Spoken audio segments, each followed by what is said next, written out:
भगवान शिव की कथा कर रही, आचार विचार सत्कार और प्यार, ये बहुत ध्यान देने वाला विषय है कि आपके यहाँ कोई आए उसका सत्कार हो, और जितने लोग आपके घर में रह रहे हैं उन सभी में आपस में एक दूसरे से प्रेम हो, एक दूसरे से समर्पण हो, प्रेम बढ़े।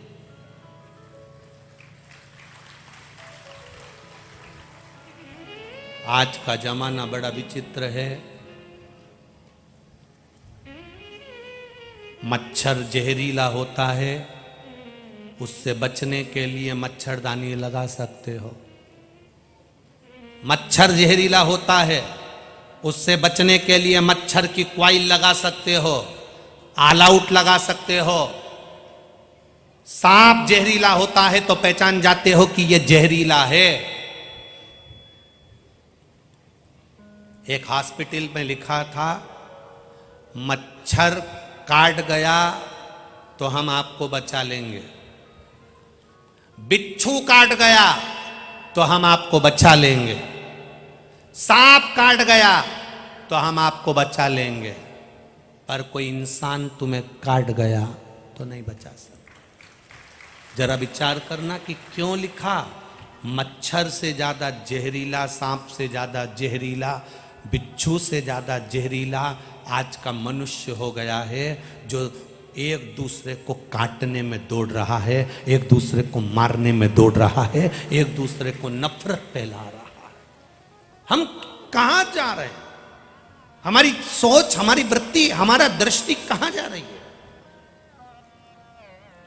श्री स्वामी समर्थ शिव महापुराण की कथा कहती है, स्वामी समर्थ जी ने अपने शिष्यों से कहा, चौलप्पा से कहा, सुंदरबाई से कहा कि तुम मेरे करीब में होने के बाद भी तुम मेरे नहीं हो पाए। चौलप्पा, तू मेरी सेवा कर रहा है। सेवा किस लिए कर रहा है? केवल धन कमाने के लिए?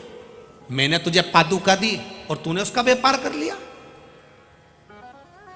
मैंने तुझे पादुका दी और तूने उसका व्यापार कर लिया। लोगों को बुला रहा है, पादुका का दर्शन करा रहा है और उसमें से पैसे उकाड़ रहा है। ये नहीं, सुंदरबाई तू मेरी सेवा कर रही है और धन कमा रही है। धर्म को धंधा ना बनाया जाए। कथा, सत्संग, प्रवचन, राम कथा, शिव कथा, भागवत कथा, यज्ञ, अनुष्ठान, मंदिर, देवालय, शिवालय, ये कमाने के स्रोत नहीं होना चाहिए, ये समर्पण के स्रोत होना चाहिए। चोलप्पा, मेरी पादुका को लेकर तू उसको व्यापार कर लिया ना।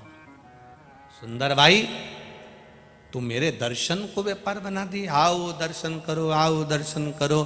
स्वामी समर्थ जी कह रहे हैं, सुंदर भाई मुझसे बैठा नहीं जाएगा। सुंदर भाई कहती है, 4 लोग मिलने आए हैं, आप बैठ जाओ। शरीर नहीं बन रहा स्वामी समर्थ जी का, तो भी सुंदर भाई उनसे कहती है, बैठ जाओ। ये भगवान के दर्शन को, भगवान की कथा को, भगवान के भजन को व्यापार नहीं बनाना। वो कभी फली फूलता नहीं है महाराज, कभी नहीं फूल सकता, कभी। व्यापार ना किया जाए, धर्म का व्यापार ना हो, धर्म का धंधा ना हो। ये दुख दे जाता है, तकलीफ दे जाता है। आज कितनी खुशी की बात है कि गांव-गांव का व्यक्ति, एक-एक महिलाएं, एक-एक नारी घर से पानी की बोतल ला रही हैं, बिस्कुट ला रही हैं, खाने का सामान ला रही हैं।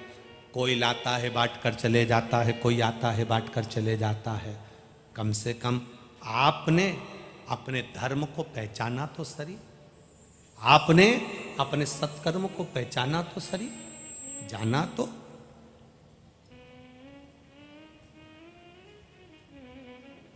अपने विचारों को शुद्ध रखिए।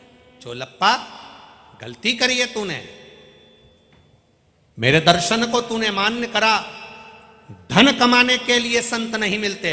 संत, साधु, सन्यासी, तपस्वी, साधक, उपासक, शिव महापुराण की कथा, राम कथा, भागवत कथा, गीता, विष्णु पुराण, नर्मदा पुराण, ये जितनी भी पुराणें बनाई गई है, जितने मंदिर देवालय बनाए गए हैं, ये वो केंद्र हैं जहाँ पर हमारे भीतर का मेल धोया जाता है, जहाँ हमारे भीतर का पाप धोया जाता है, जहाँ हमारे भीतर का काम, लोभ, आसक्ति, वासना, तृष्णा धोई जाती है।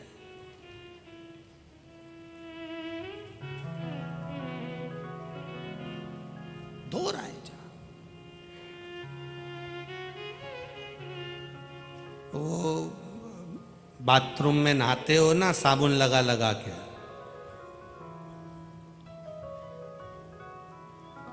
साबुन लगाया, मुंह धोया, साबुन लगाया, हाथ धोया, बाथरूम में तन साफ किया जाता है। और शिव महापुराण की कथा भी वो स्थान है जहां पर हमारा मन साफ किया जाता है।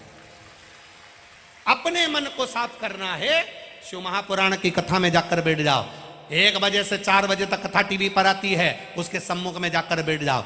जब मौका मिले 15 मिनट 20 मिनट मोबाइल पर सुन लो, मौका मिले 5 मिनट सुन लो। अपनी दुकान पर, अपने फैक्ट्री पर, अपने व्यापार में आप मना नहीं है कि दुकान मत करो, अच्छी दुकान चलाओ, दुकान एक से बढ़कर एक चलाओ, पर दुकान में भी एक टीवी लगा कर रखो।